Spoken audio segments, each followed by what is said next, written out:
As you may have already seen from a handout we sent out earlier, that we are currently at or higher in our outlook prospects than we were for the 2019 spring flood. Last year was a top 10 flood along the main stem red primarily, not so much on the tributaries, except in the southern part of the basin. But this year very well could be a top 5 flood, though much is left to be determined. We are on track for a record fall-winter period precipitation-wise. The fall to early winter period, that going back from September 1st through December, was a record for precipitation in the area. Soils are really, really wet underlying the snow cover now.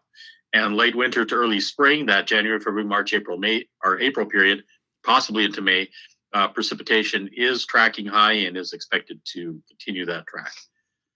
The good news, of course, our frost depths and our ice thicknesses are lower than normal and much less than in 2019. So that's the good news. But the not so good news is that there's lots of winter yet to go. So looking at, again, the flood risk by category as we've come up with the probabilistic numbers, you look at some of those greens in the North Country, but also some points in the South. One of the things that we are seeing more and more is as the major diversion channels come into play. So I just wanted to speak on this quickly. Looking at the south part of the basin, that Cheyenne West Fargo diversion that came into effect here throughout the 90s and 2000 so far has had a marked increase on decrease on the flooding into the West Fargo area. And so you're seeing that red showing up on the West Fargo diversion rather than the deep purple that it normally would have been without a diversion. Down in Wahpeton, Breckenridge, same type of thing. The Breckenridge diversion, which first came into play in 2006 flood, opening up in 2005, but that is now deviating a fair amount of flow around the gauge there at Wahpeton. So again, Wahpeton seeing the effect with a lower flood risk in the city itself. Outside the city, still fairly significant flooding expected. Moving up, Grand Forks, after the levees were put in place here, there's also a diversion on the Hartsville-Cooley diversion to the east of East Grand Forks that's in play, as well as a diversion on the west side of Grand Forks, picking up some of the Cooley flows that would come in and diverting those to north of town. So those are in play since 2006 and beyond. Up near Warren, the diversion up there that came into play in 2006 as well. So you're seeing the much lower threat in the Warren area. Roseau's diversion has been in play now since 2015, and that showed up with water flow last in the 2019 flood. So again, that takes the risk down substantially near Roseau. Grafton, this will be the first year that there's a bypass in Grafton in effect. The Grafton numbers I'll speak to more detail here as we go on, but we did post those, still not knowing exactly how much impact that should have, but it certainly should reduce flooding threat in the city of Grafton itself. So set the stage for what is going on here. We still have had snow this winter, but it's been somewhat mild, well, kind of mild. If you look at the December 1st through now timeframe, much of the central and eastern part of the nation is quite mild, but up here in the valley, well, actually, we're been very near normal on average when you take the deep cold and the warmer temperatures we're seeing now into effect. And if you look back, though, through the September, October, November timeframe, we were below normal throughout most of that period. So on the whole, this fall-winter period has been actually a degree or two colder than normal. You may have heard about the record heat across the globe in 2019, but if you look at that global picture there, you'll see that blue area. Ooh, who's that? Well, that would be us that have been colder than normal overall. In our region, 2019 was cold, but not record cold. You'll see the below normal to much below normal temperatures across the Dakotas and Minnesota. South Dakota seeing that much below average footprint soundly across the central part of the state there. What we were, though, is we were wet to record wet across much of our area as well. Again, you see the heaviest precipitation, much above record wetness across South Dakota, but certainly arcing up through South Central and East Central North Dakota. Most of our Red River Basin above average. not as much above average in the far northern part of North Dakota, far northern Minnesota, but still above average overall for the calendar year of 2019. So that leads to this statewide rankings for the wettest year on record across North Dakota, South Dakota, Minnesota, Wisconsin, and Michigan. And that's just another look at, for the continental U.S., overall, the annual trend. You can see the couple of inch increase overall across the nation in the last 120 years. 2019 sitting in second place overall for wetness across the continental U.S. But what about the Red River Basin? So I can do that same analysis looking at our climate divisions making up the Red River Basin, and I can see that, yes, we were the new record basin average in 2019, 29.15 inches. And again, that same trend here, over 2.5 inches in moisture that we've on average increased. But you can see that background blue line, that's our purplish blue line, that's the 10-year running average. So you can see how we had came off a wet cycle at the end of the early 1900s into the dirty 30s, if you will, with that much reduced precipitation, then up into what is called the mid-century normal period, where temperatures stayed, although precipitation, was quite variable, it at least stayed in a less cantankerous mode, if you will.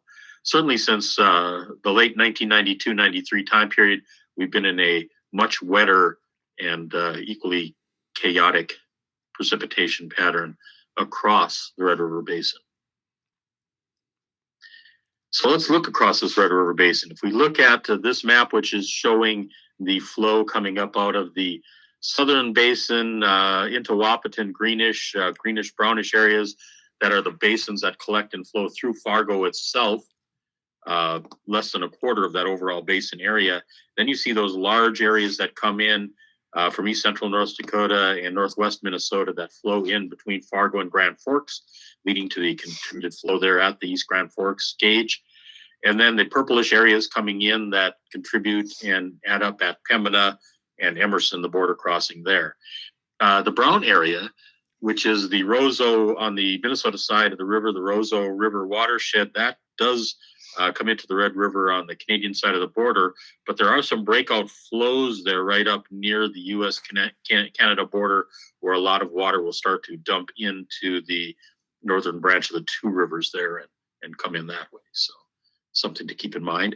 But now this graphic here just shows in red the combined flow coming into Fargo, in green the combined flow adding in between Fargo and Grand Forks, and then the purplish blue line from the northern part of the basin. And you can see that increasing overall trend through the years, especially in the coming into Fargo and into Grand Forks. And a little bit of a decrease, 2011 showing the largest annual water year flow ever across the Red River Basin, all the way up through Winnipeg. And a little bit of a decrease years. We've had some drier years off and on in these 20-teens, and certainly 2019 jumping right back up with an overall large-scale flow. So I asked this question: when does the majority of our runoff and stream flow actually occur in these Northern Plains rivers? And if you look at that graphic, that's the 2018 hydrograph for Grand Forks. And that very high point that's showing up there, that's the spring period. That's March, April, May. And that's a logarithmic chart on the side there. So that area under the curve showing up there is really a very huge area volume-wise for water flow. And that basically, again, coming in that March, April, May into early June timeframe. And then it tapers off and you get substantially less through a normal year. We did have the big bumps coming in late October, November from secondary precipitation this year yet. So generally it's in the spring. Generally it's charged with that melting snowpack, generally with the landscape still frozen or at least not yet growing. So before our heavier convective summer rains. Now the summertime precipitation, a lot of that is soaked up by the ground. It's used by the growing plants. So you don't see a lot of runoff into the river systems during that summer period. But then again, as the crop processes have shut down as evapotranspiration has overall decreased. We could see some runoff again in the fall period. I've superimposed on that now just a general river type cross section for this area, and you can see that most of the time during the year, rivers are flowing at the lower parts of that overall channel where it's much smaller, much less of a cross section, much less overall flow coming through there. But during these big floods, it's spreading out over a much broader area up and out of the basin. You're getting a much more optimized, if you will, flow. It's maximized during that time period. So again, huge amounts of water in these spring runoff periods. And so looking at what contributes to that, I've now focused in on the September through December, then January through April periods, and looking at the total precipitation. And you can see, again, same type of high degree of variability year to year. But now looking at these points and at this far right end, I have a question mark because I know what has happened in September, October, November, and December of 2019. But yet for January, February, March, and April of 2020, well, we don't know. So I just used the long-term averages in there. And just with long-term average precipitation for those months, we end up in second place overall for the runoff. And we only need to run another inch or so above normal, and we could set a new record for that runoff period. And that lines up very nicely with those peaks in annual flow. So that's the whole purpose of just to show most of our flow, whether it's the annual water year or the specific spring period, is focused on that winter, the fall, winter, and early spring precipitation and spring runoff. I should again point out these are bulk averages for the entire basin, and they're useful for a general analysis and trends, but not so useful for a specific point forecast, which you may all be concerned about, but that is coming up here now. Just again, the fall period, wetter than normal across this northern plains area. Here's from September 1st to just a couple days ago. And you can see the departure from mean. So that's above normal precipitation, where we're dealing with several inches throughout the state of North Dakota, South Dakota, Minnesota. You can see those darker greens into blue showing up, where you're dealing with 6 to 8 inches above normal precipitation in some areas just during that September 1st till now period. Did I mention that we've been wet? Well, yes. So Fargo at this point is holding at the second wettest on record for this time period, and much of that southern basin as well. As you get through the central and northern part of the Red River Basin here in the States, we're in first place soundly across this area. And again, that's 4 to 8 inches above normal for the period.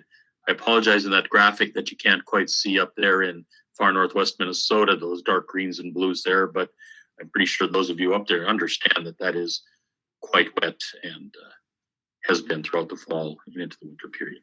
Not as much snow, again, across along that north border area as there is just a bit further south from Oslo down into Grand Forks, down into Fargo and points south. So again, from these, this is that hydrograph again. The left-hand side of that is the 2018 curve. For much of the area, that was a fairly near normal type of flow in 2018. 2019 on the right-hand side showing much above normal flow, not quite record in the spring at all. But if you look at that circled area, the fall period of 2019, you can see that that was a record fall flood.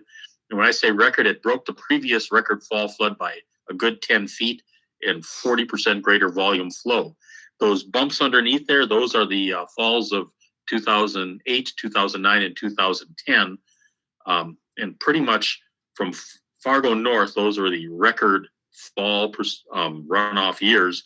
And north of Fargo, all the points on the Red River set new floods of record for the fall period. In Fargo itself, it came in just under that record that was set back in October of 2008, which preceded the 2009 flooding, and came in just about what the 2010 peak was over there. So in general now, the flow at freeze up just was at or near record high levels across most of the basin at the 95th percentile or greater. I don't have a lot of dots to show you in there because they're frozen and running right now, but they were all in that black or dark blue shade going into freeze up across the basin here in mid-November. And also in that time period, we had still water parked on the landscape from all those heavy rains. So this was a picture taken back in early November north of Grand Forks here. There's water on the landscape with in fields that were still waiting to be harvested. Here's a harvested field north of Grand Forks, but it's ice now as things are freezing up. So water freezing on the landscape, and in some places, again, not able to get to the rivers and drain off in time. So we, underneath our snowpack, we have areas where there's still water that from that fall flooding that's frozen on the landscape. We have water in ditches parked from that, and even all the way down into the southern parts of the basin as well. There's excess water parked in ditches and on the landscape. And of course, fields that weren't harvested. That's a sugar beet field here near Grand Forks, Fisher, Minnesota, actually. Here's a cornfield in eastern North Dakota, and that's just a shot of somebody trying to harvest corn in the snow. One thing that we do notice with these crops standing there, that there's not as deep of a frost underneath those unharvested fields because the snow in that extended area is acting as a good insulator. So people that are trying to harvest are finding they can still break through into the slushy and unfrozen ground below.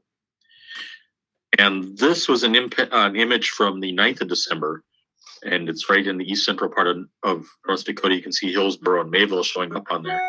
But that was cornfields peeking through the snow cover. So again, how much unharvested corn land is out there shows up.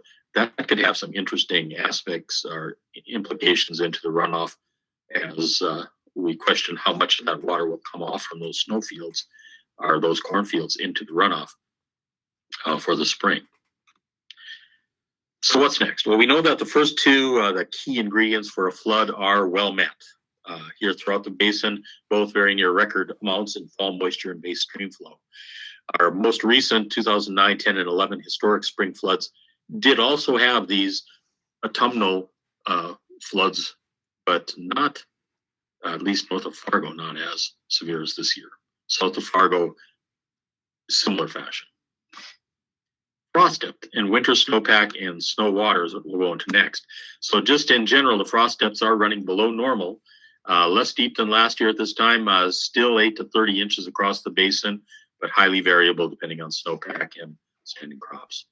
The winter snowpack is above normal, except for the far northern Red River Basin, and the snow water in that is high, very near our typical winter season values already, higher than in some places.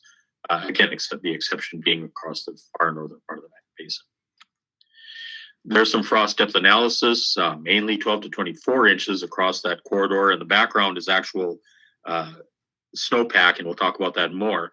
So there's deep frost in most areas, shallower frost down in west central Minnesota, but also variable throughout the field locations where standing crops are. And that's the snow depth that is being carried through our modeling process. And you can see there the snow depths ranging from 10 to 20 inches across most of the Red River Basin. A little shallower on the south end, south of Fargo, near from Fergus Falls down into Wahpeton, Breckenridge, down into Morris, Minnesota, that area. And then a little less as well over the northern part of the Devil's Lake Basin into far northeast Minnesota, North Dakota, and far northwest Minnesota. The snow water in there, again, these are just bulk averages across those large areas, but a good 3 to 5 inches across most of this central part of the Red River Basin, a little bit less on the far south and the far north ends. By comparison, January 2011 had an additional 1 to 2 inches of snow water equivalent in the south and in the central parts of the Red River Valley, and a higher runoff potential overall than we currently see in 2020, which is just to compare where we were in 2011 at this time. By comparison as well, January 1997 had higher runoff potential. 2009 actually had a somewhat lesser snow water content at this time. And there's, of course, just a graph relating to our historic spring flooding in the valley. 1997, setting new floods of record across most of the area, still a few older ones in there. And then 2009, especially impacting the southern part of the basin, 2011 peaking in there, but even 2013 and 17 showing the far northern part of the basin on the Pembina River. And then 2019, so a new flood of record down there on the Mustinka River in Traverse County. So again, different types on the tributaries than on the main stem red, but impacts throughout these many very wet years. So what's coming up? Over the course of the next week, expecting less than 1/10 of an inch over the Red River Basin. So that's good news overall. So this first week, if you will, mild and dry conditions over the area. Snowier in week 2. So those maps that you see there are for the 8 to 14 day period, showing somewhat warmer than normal temperatures across the Dakotas and Minnesota, but with that risk now increasing for above normal precipitation, starting again as we get into the early part of February.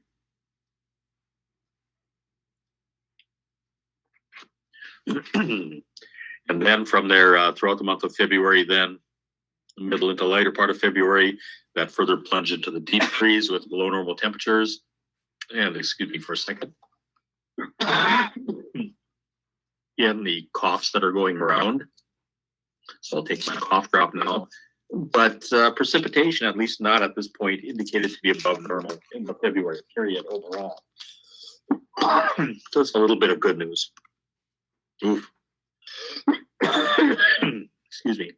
And then as we get further into March and April, the below normal temperature and above normal precipitation trends are expected to continue. So again, that leaves the prospect for a later thaw open.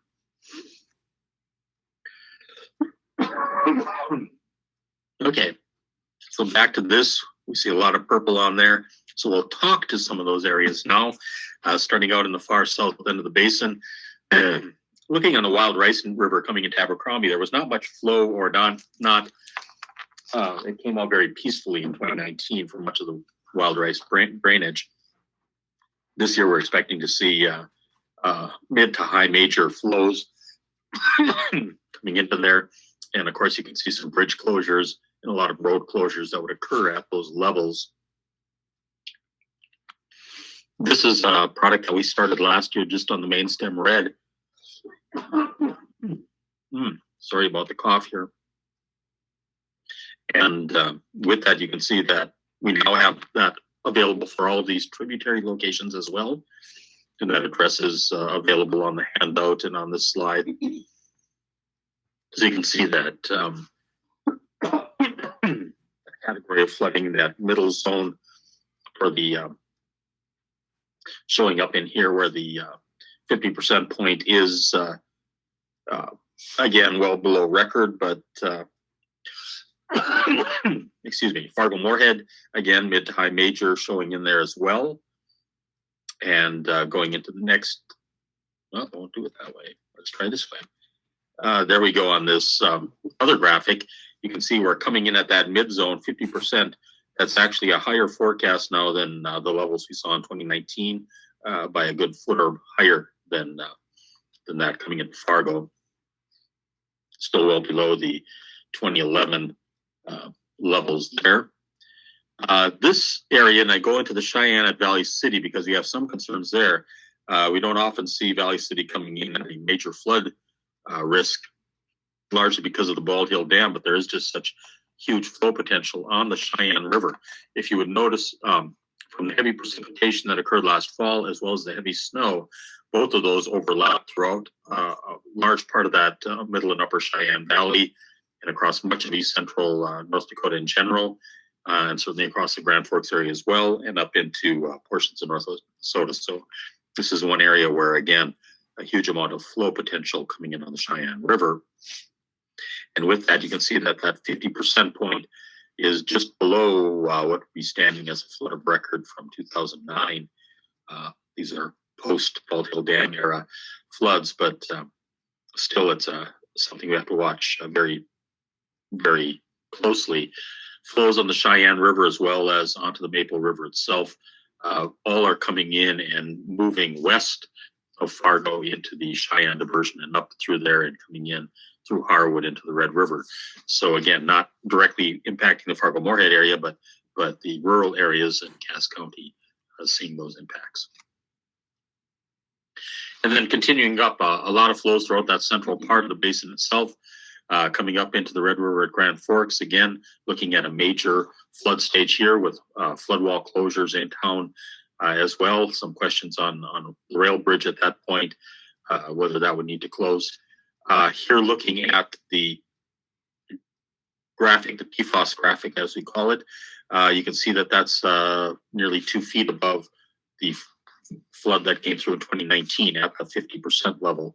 But you can see that we're also pushing high on getting into the 50-foot range or higher. So something, again, to pay close attention to if we continue into an above normal precipitation year. At the Red River at Oslo, again, that's going to flatline pretty high up there and keep that stage for a long period and likely see very broad outflows. Looking at this graphic, you see that it doesn't quite push up into the flood of record, but it is very close to, again, the levels that we saw in 2019. But with that much larger flow, an even larger and broader spread out in that Oslo area up through Drayton, and probably a longer period at the high water. Going into Grafton for a minute and breaking off the Park River there at Grafton. Again, there's a new city bypass operational for this winter, and so that will, again, take a lot of flow and remove that from the city proper. We are putting out the outlooks for that, but largely this is reflective of what will be going on outside the city and the levels there. So keep in mind that the risks within the city of Grand Forks, the risk within the city of Grafton will actually be lower overall than this graph would show. But this graph is reflecting the type of impacts that you would have then historically outside the city of Grafton. Still relatively minor to moderate impacts, not up into the huge flood areas from that. And so again, overall expecting to see below the much more significant floods of recent years, but higher than 2019. 2019 did not have much risk at all. Moving up through Drayton and into Pembina, very similar type of look and feel, where you're going to have a major flood stage all the way Grand Forks, Oslo, Drayton into Pembina. Last year in 2019, there was not as much of a contributing factor coming out from those northern tributaries. There's a little more substantial flow coming in on those this year. Again, not as huge as the southern basin, but still showing up in there. So pushing it soundly into the major flood stage. And with that, those risks showing up where 50% line is very close to the levels that we're seeing there in 2009. So something to track. Again, 2009, which was a much bigger flood in the southern part of the basin, not as big a flood in Grand Forks and Points North. Moving over a little bit to Devil's Lake. So Devil's Lake Basin overall has somewhat lesser flows coming into there than you see in other parts, but it's still huge amounts of water moving into there. So we could likely see a 2 to 3 foot rise in that. And you'll see that starts to push back above 1,450 feet. We were currently at 1,449-ish. And so we had been rising all fall. This is the graphic for this past year. And you can see that we decreased substantially throughout the year, getting down near 1448 in September. But then the heavy rains this fall, we've seen a steady uptick in those numbers throughout the fall and early winter months as the lake is still getting those inflows and expecting those inflows to continue both from the fall precipitation and the snow melt. So with that, just on this large scale graphic showing the history of Devil's Lake, you'll see that we're going to be sitting up there and hanging somewhere above the 1450 line as we get into the spring and summer period. To get to the close here, was spring 2019 a top 10 flood? I think it's a resounding yes on that. The Going back to here much throughout the basin, at least the main stem red, you can see some of the numbers there. Again, pointing out down at the southern end of the basin, Wahpeton Breckenridge, if that Breckenridge diversion had not been in play, that would have been a top 5 flood for Wahpeton Breckenridge, but with that diversion, it ends up in 16th place. So that's a change in numbers as a result. Overall, now again, a lot of the tributaries here in the northern part of the basin not showing as high, but certainly on the Red Lake River and now. But we're expecting, again, that the conditions are such we should have a higher level flood. Lots of winter to go. But we are going to have impacts, widespread runoff, road closures, flood walls closed, interstates, likely worse than 2019, possibly in the top 5 flood. And these will be the next outlooks coming out Thursdays now, February 13th, 27th, and 12th. And I've set up for a similar type of telecon on those dates.